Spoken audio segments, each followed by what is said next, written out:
Hello, this is again Dr.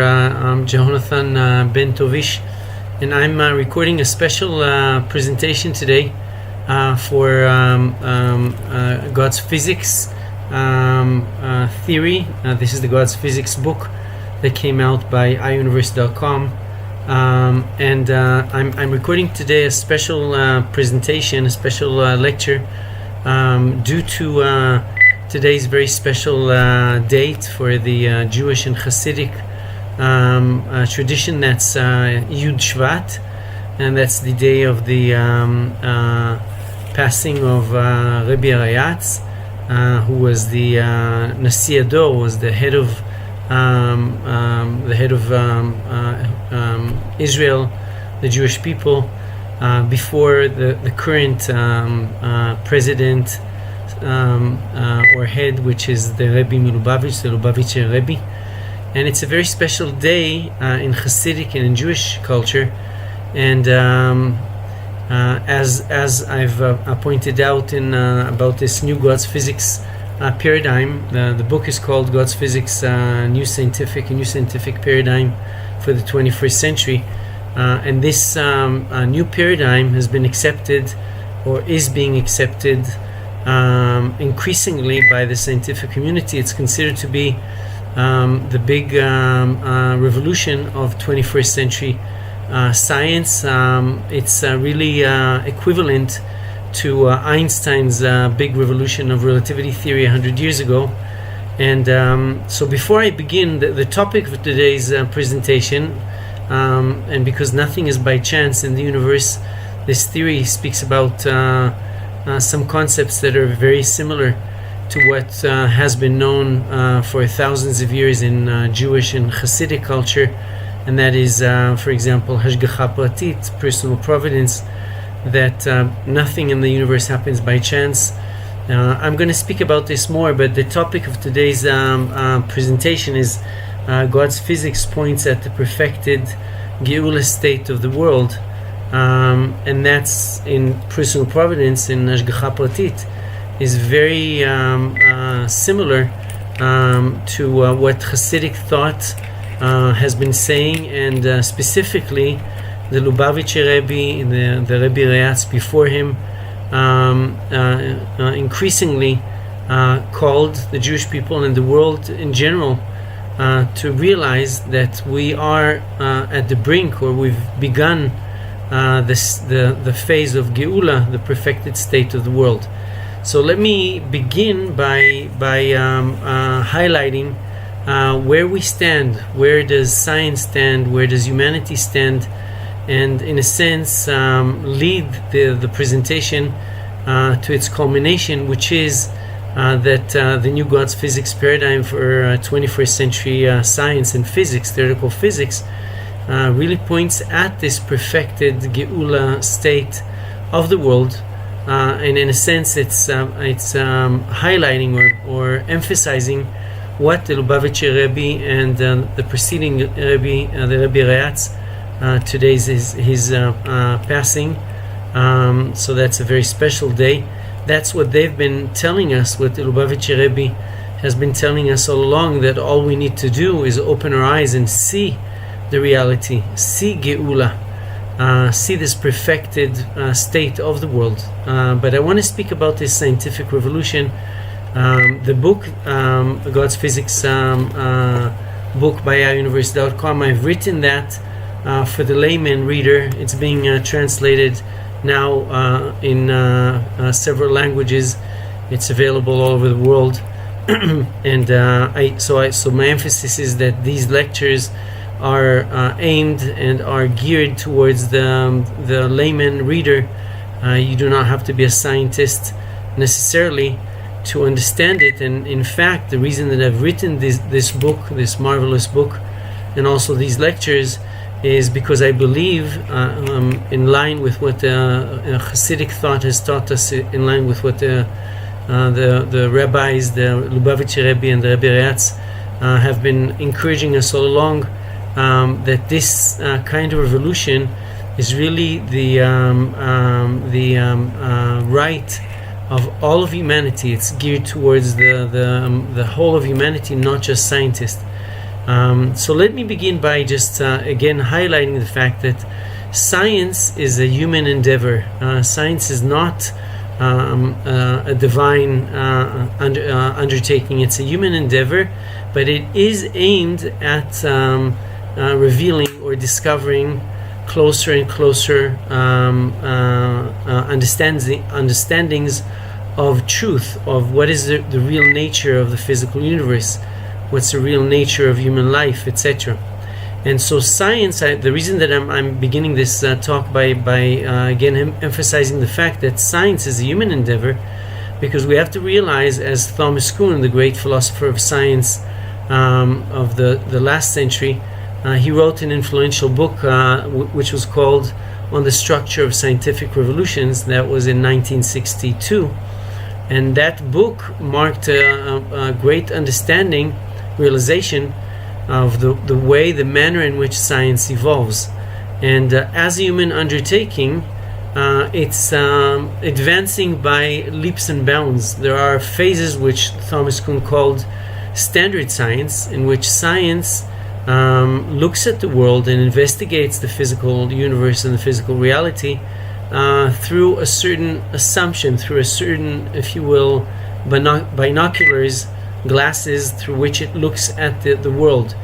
And as an example, for example, Newtonian mechanics, classical mechanics, held true in the 19th century, the 18th century, and it was a very good way of trying to investigate certain facets of the universe. So that was the standard paradigm, standard science, standard paradigm, as Thomas Kuhn called it.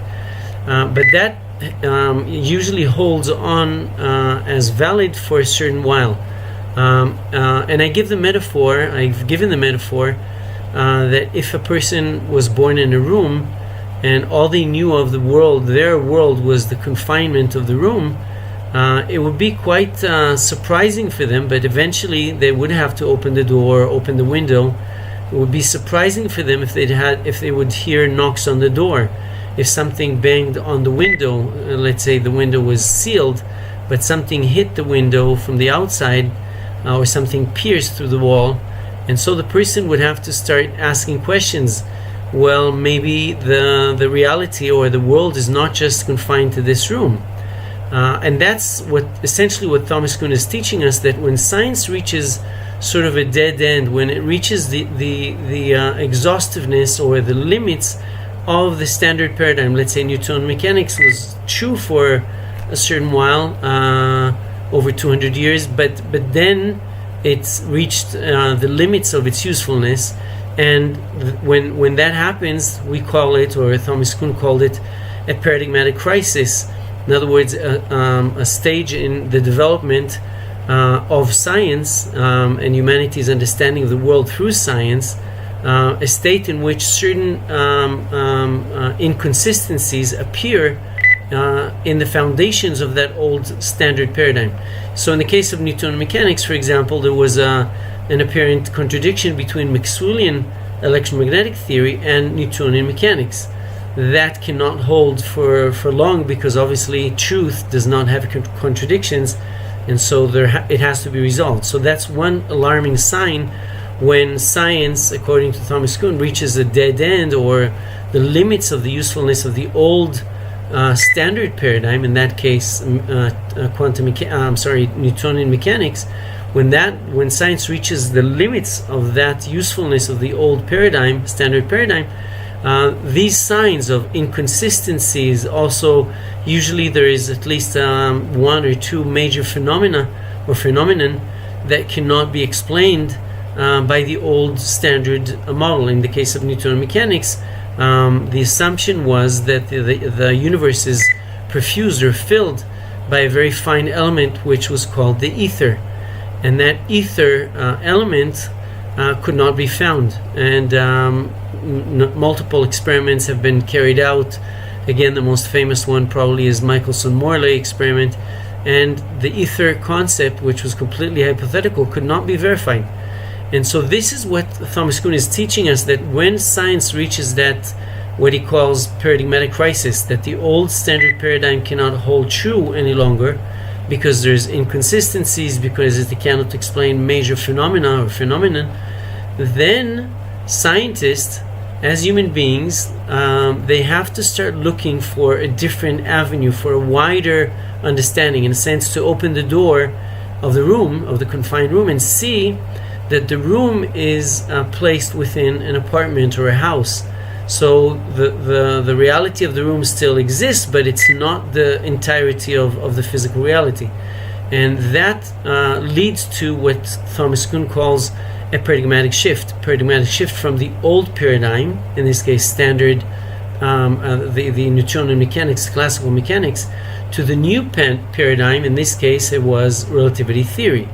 And indeed what Thomas Kuhn is teaching us is that when science inevitably reaches that brick wall, that dead end, in which the confinement of a room, they have to be open up, and the reality has to be discovered, that there is a house and then there is a neighborhood, etc. At that phase, Thomas Kuhn is teaching us of a paradigmatic shift, the way that science, and especially scientists, will be willing to expand their understanding of the universe into this newer paradigm or new paradigm. That happens when the new paradigm can do two things, principally can prove or can carry out, set in a satisfactory manner, two essential issues. One, it can resolve the apparent inconsistency that seems to exist in the old paradigm. We said that Newtonian mechanics was inconsistent with Maxwellian electromagnetic theory. So one, the new paradigm has to resolve the inconsistencies between the theoretical inconsistencies that exist within the old paradigm. The second thing is that this new paradigm or newer paradigm has to be able to explain that unexplained phenomena. In the case of the ether concept, so relativity theory discarded the ether concept. Einstein had a very famous article, I believe it was one of the famous 5 articles in his 1905 Annus Mirabilis, and essentially he said that the ether concept is superfluous. He cancelled the ether concept based on the grounds that it cannot be found experimentally, so it has to be discarded. So the second item, the second criteria for scientists to embrace a new paradigm is when they can say, okay, the new paradigm or newer paradigm can offer an alternative explanation for that phenomena, that unexplained phenomena. And indeed, Einstein's new relativity theory was able to discard the ether concept and resolve the issues that were related with that. And then the third thing, which is probably the most important, is that the new paradigm has to be able to identify at least one, what we call critical prediction, one condition, one prediction, one situation or condition that can be verified experimentally, and for that condition or that prediction, critical prediction, unique critical prediction of the new paradigm, the new paradigm has a different prediction than the old paradigm. In the case of Einstein's relativity theory, he identified one of these critical predictions, which was the perihelion pathway or curved pathway of Mercury around the Sun. And the prediction, the unique prediction of relativity theory, general relativity theory specifically, was different than the corresponding prediction of Newtonian mechanics, because Newtonian mechanics, which was the old paradigm at that time, at the turn of the 20th century, because the old paradigm, the old Newtonian mechanics paradigm, essentially predicted that the curvature, the curvature of Mercury's perihelion pathway around the Sun would have a value of 0.8 arc, and Einstein's prediction, due to the curvature of space-time by massive objects, that's one of the essential characteristics of general relativity theory. So because of that curvature of space-time by massive objects, Einstein's unique critical prediction predicted that the curvature of Mercury's pathway around the Sun would be 1.6 arc rather than 0.8, double the value. And when in fact a new paradigm is able to resolve the apparent theoretical inconsistencies within the old paradigm, is able to offer a satisfactory explanation for those unexplained phenomena such as the ether in the case of Newtonian mechanics, and is able, that's the critical condition, is able to come up with a critical prediction that is unique to the new paradigm and that cannot be explained by the old paradigm.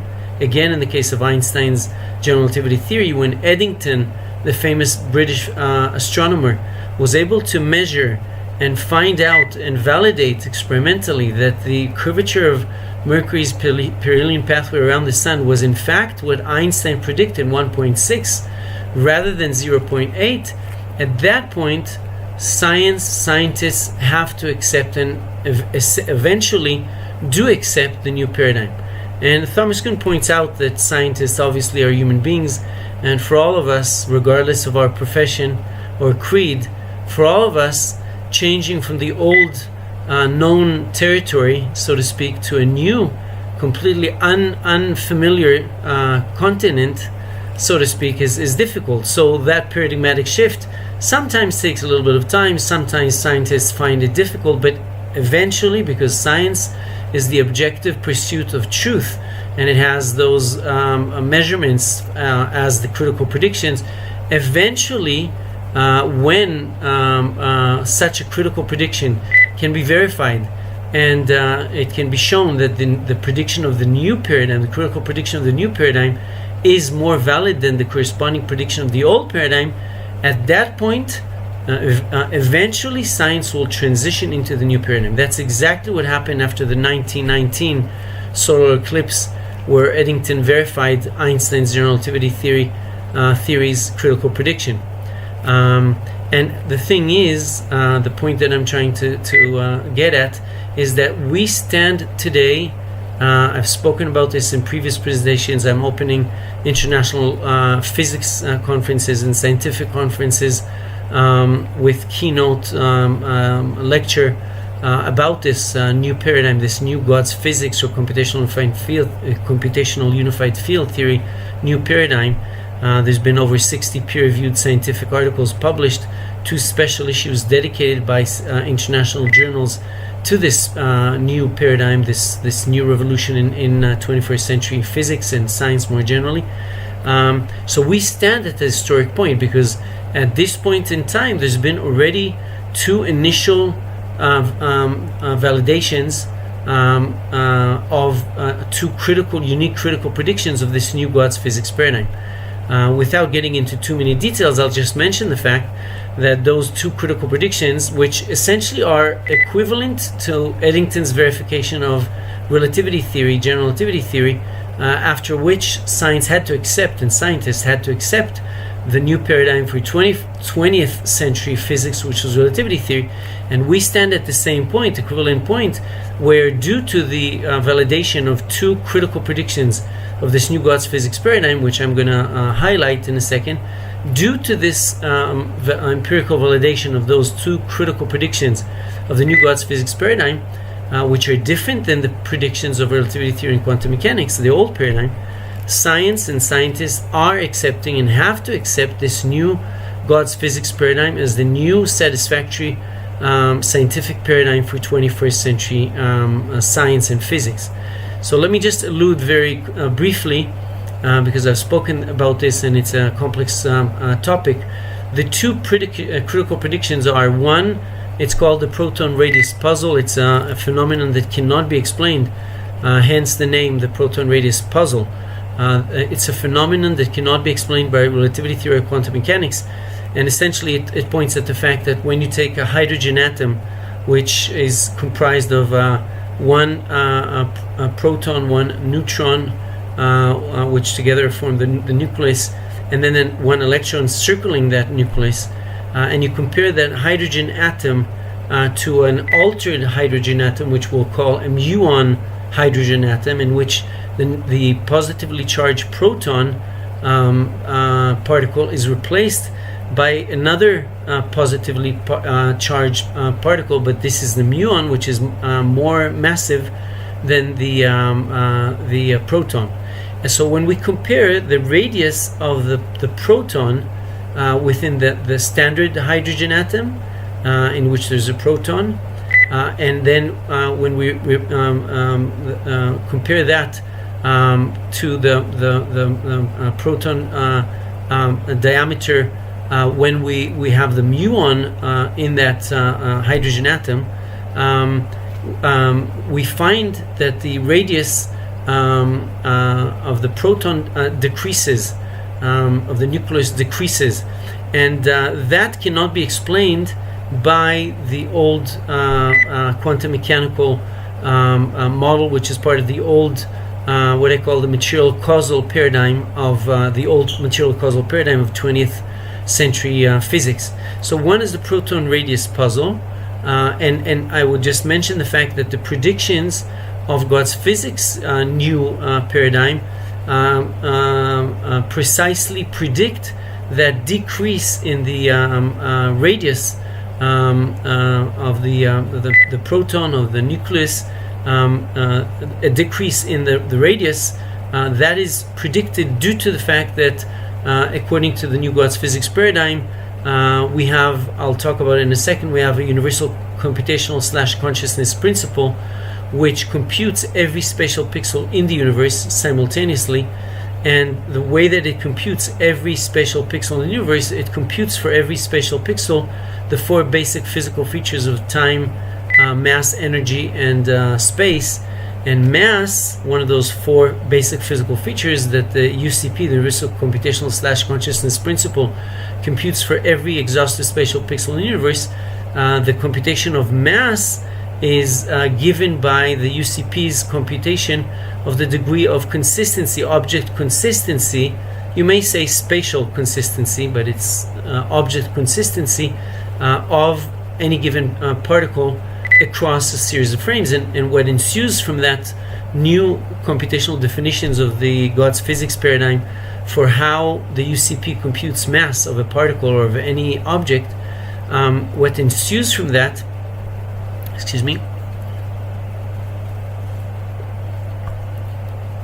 what ensues from that, those new UCP computational definitions of mass, is that a more massive particle, such as a muon, would be computed by the UCP as more spatially consistent, object consistent, or spatially consistent. That means that the radius of the proton and the nucleus would decrease due to the more spatially consistent or object consistent computation of mass by the UCP.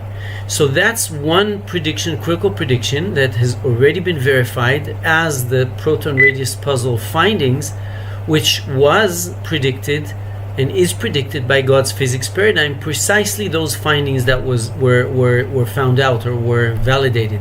So that's one critical prediction that was verified, was validated by experiments through the proton radius puzzle findings, which does verify or validate God's physics critical prediction is more valid than the old material causal prediction of quantum mechanics. The other validation or validation of a critical prediction that is unique to God's physics is what I call the non-continuous accelerated expansion of the universe, and that in a word, there is one of the biggest problems that have not been resolved, the most troubling phenomena, so to speak, of that cannot be explained by the old material causal paradigm. The old material causal paradigm of 20th century underlies relativity theory and quantum mechanics. So one of the troubling phenomena, unexplained phenomenon that cannot be explained by the old material causal paradigm, and specifically by relativity theory, is the accelerated rate of expansion of the universe. When we look at the universe, we look at the galaxies, we see that they're drifting apart, and they're running apart from each other at an accelerated rate. So that means that if we took a metaphor of a person blowing a balloon, the rate of the balloon's expansion would be accelerated quicker and quicker. And that's an empirically observed phenomenon. The problem is that the old material causal paradigm cannot explain that accelerated rate of expansion. And what it usually, and the only way that it can explain that is by assuming that there exists within the universe 90 to 95% more mass and energy than can be really detected and found out in the universe. In other words, the only way that the old material causal paradigm can somehow try to account for this accelerated rate of expansion in the universe is by assuming that there exists 95% more mass and energy than we know of that can be detected in the universe. And it's assumed, it's purely hypothetical concepts which are called dark matter, dark energy. The problem is that those purely hypothetical dark matter, dark energy concepts, again, like the ether concept, remember, of last century, of 19th century, really. So these purely hypothetical dark matter, dark energy concepts cannot be detected, cannot be validated. And we're speaking now after 20 years of scientists and experimentalists, physicists, astronomers, cosmologists trying to detect and find out those, validate and measure and directly substantiate the existence of those purely hypothetical dark matter, dark energy concepts. I mentioned the fact that perhaps the amongst the most famous and reputable scientific journals in the world, Scientific American, came out with an article, and that article essentially said in one of the last issues, and it essentially said, the title was "The Last Stand of Dark Matter, Dark Energy," essentially saying that dark matter, dark energy, after 20 years of experimentation and the inability to find dark matter, dark energy, this article essentially says that unless quite soon those purely hypothetical dark matter, dark energy concepts would be actually detected, they would have to be discarded. And so that's the last stand of dark matter, dark energy. And I have actually discarded them. I've one of the 60 plus articles that have been published and are in press right now, in a third special issue that's going to come out very soon. One of those 60 plus articles, I called, the title was "Could Dark Matter, Dark Energy Be Superfluous?" Essentially exactly what Einstein has done to the ether concept. I'm suggesting that that's what science and physics, theoretical physics, has to do with the dark matter, dark energy concepts, essentially discarding them as non-existent, as superfluous. And so I'm mentioning this in brackets, but the problem itself of the accelerated rate of the universe's expansion, the way that the old model of material causal relativity theory and quantum mechanics, the way that it's trying to account for that empirically observed accelerated rate of expansion of the universe, the only way that it can try to explain that is by dark matter, dark energy. Now, putting aside the fact that I've discarded dark matter, dark energy because they cannot be found, and also on theoretical grounds, which I won't get into, that it doesn't fit the new model, the causal computational God's physics new paradigm. But apart from that fact, essentially I was looking for a critical prediction, a second critical prediction that would differentiate between the prediction of God's physics paradigm and the corresponding prediction of relativity theory. So when we look at the predictions of the new God's physics paradigm, the prediction is that due to the fact that we have a universal consciousness or computational principle, UCP, that actually computes at an incredible rate, c squared divided by Planck's constant, that gives us 1.36 in the power of minus 50. So that means that there is many trillions of times per second, each second, that this UCP computes the entire universe as a frame, as a picture, as a three-dimensional a frame or picture, if you will, but a reality. And that takes place for a trillionth of a second, and then the whole universe, that whole universal frame or three-dimensional picture of the universe, dissolves back into the UCP, the universal consciousness principle, and then again the whole universe is computed simultaneously and it dissolves back. But according to this new God's physics paradigm, every time that the UCP computes a new frame, universal frame or picture of the universe, it computes it creates a larger picture than the previous picture, the previous frame, universal frame. Okay, and there is also an assumption which is called the non-continuous accelerated rate of the universe. I gave an example, the Jewish Rosh Hashanah. So there is an assumption that due to the fact that whenever you have a collective human consciousness focus of many individuals, in the case of Rosh Hashanah, the Jewish a new Rosh Hashanah 2 days interval, you have millions of Jews in this case that are focusing on this universal conscious reality, and those millions of Jews that are focusing on this universal conscious reality, it's called the universal consciousness focus situation. So whenever you have a universal consciousness focus state of millions or many individuals focusing on this universal conscious reality, i.e. in religious terms we would call it God, but in scientific terms we would call it the universal conscious reality. Whenever you have a large group of human beings focusing, all collectively focusing on this universal conscious reality, this brings about, that's a hypothesis, one of the postulates of the theory, this brings about a non-continuous leap in the rate of the universe's expansion. So the universe does not accelerate at a constant accelerated rate. There is leaps and bounds, there is non-continuous increases in the rate of the universe's expansion whenever you have or centered around collective human consciousness focus, such as in the Jewish Rosh Hashanah 2 days time interval. And indeed, I called cosmologists, astronomers all over the world publicly through these scientific articles and conferences.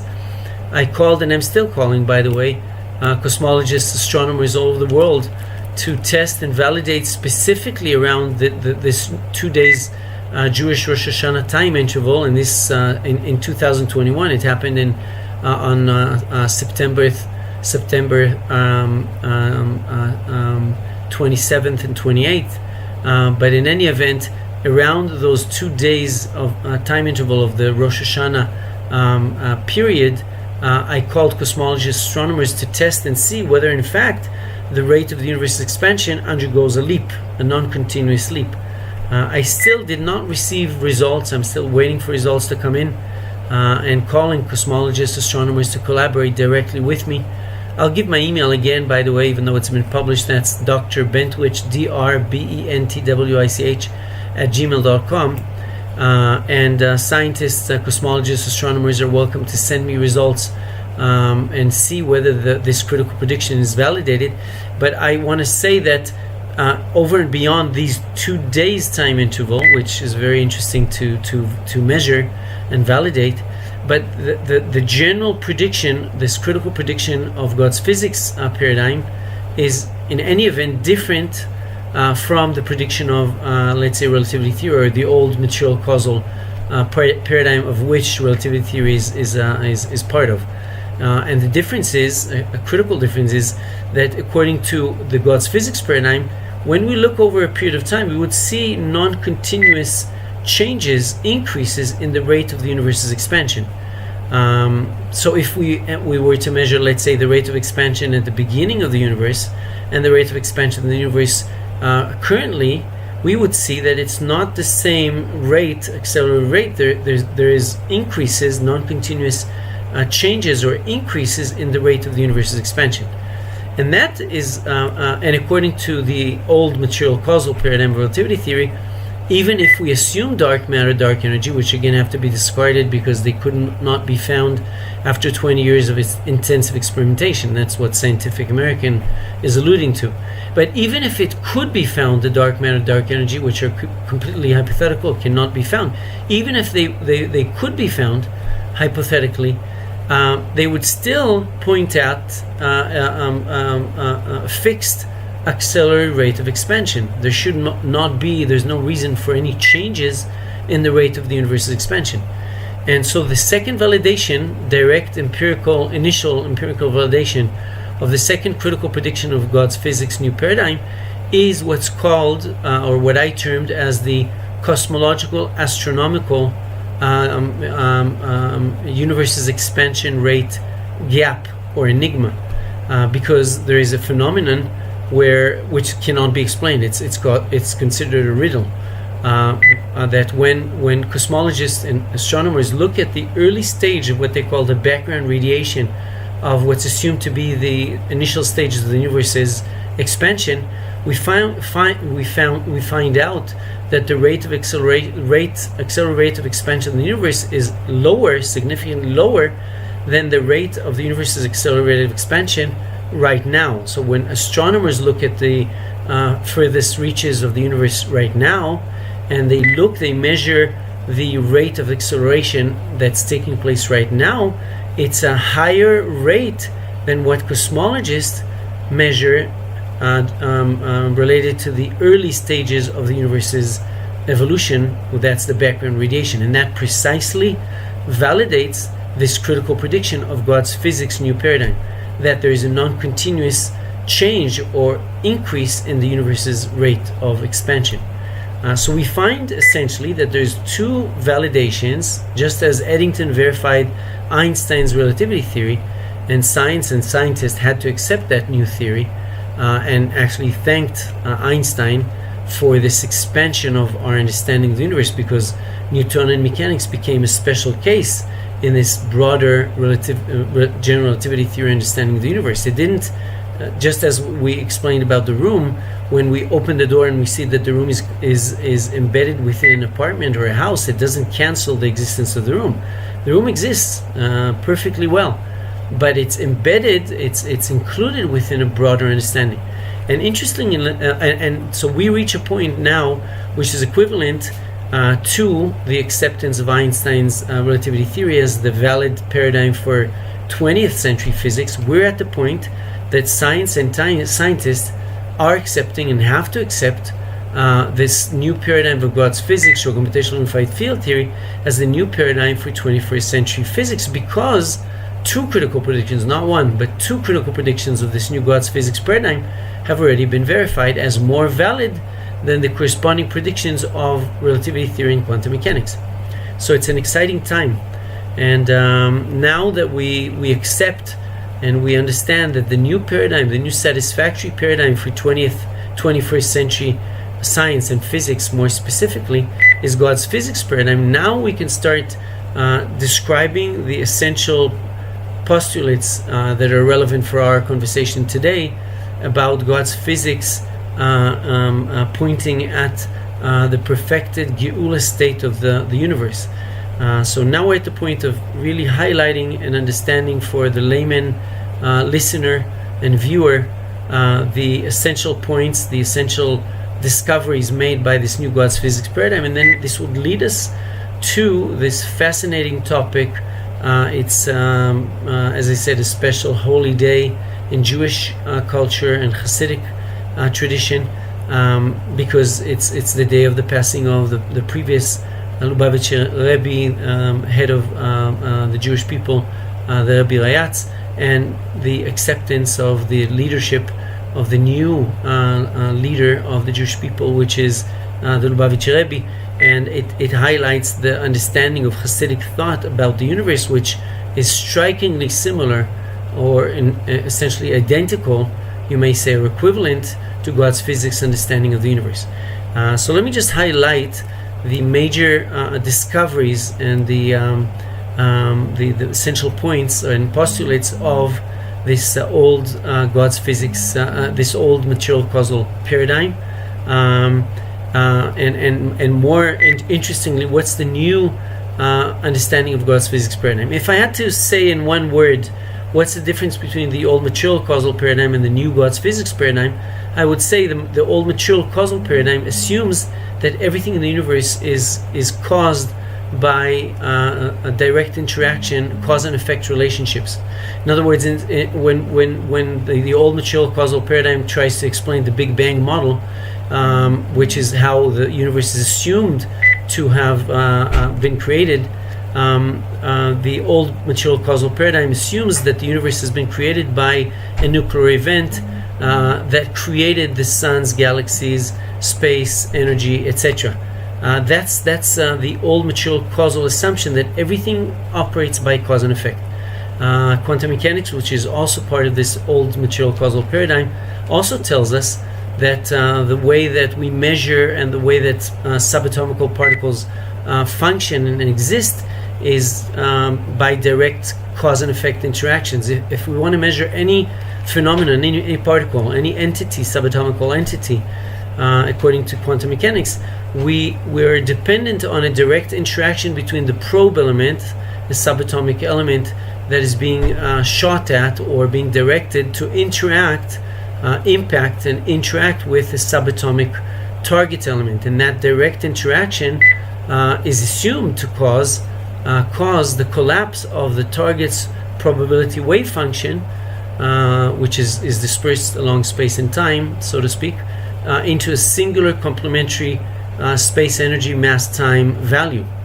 And that's also a cause and effect. So the old material causal paradigm assumes that everything in the universe operates by cause and effect and direct interactions.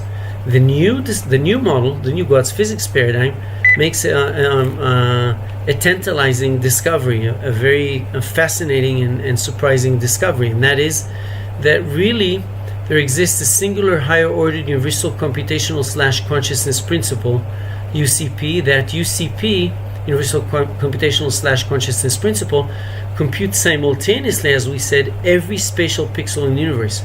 And so what we're imagining is that if this was the frame of the whole universe, all the spatial pixels, all the points in this book or the cover of the book would have to be computed simultaneously by this UCP. And because they're computed simultaneously, there cannot be any cause and effect relationships between them. And also the new God's physics paradigm is teaching us that between one frame and the subsequent consecutive frame, the whole universe dissolves back into this UCP. And so there cannot be any interaction between one frame and another. So it's an acausal, you may say non-causal, I call it acausal computational paradigm, new understanding that there cannot be any cause and effect either within a frame, because all the spatial pixels are presented simultaneously, or across the frames, between frames. There's no cause and effect. So that's a tantalizing, very surprising new discovery, first of the existence of this higher singular higher ordered universal computational consciousness principle, UCP. And it is creating the universe as a series of frames. But every frame is computed simultaneously. There cannot be cause and effect within a frame. Then there's a dissolution into the UCP, and then a creation of a larger frame, and there cannot be any interaction or a cause and effect relationship between one frame and the subsequent frame. So we're reaching a point essentially where the new God's physics paradigm is telling us there's no cause and effect. The only thing that really exists is the UCP's computation and continuous creation, dissolution, recreation, and evolution of the universe.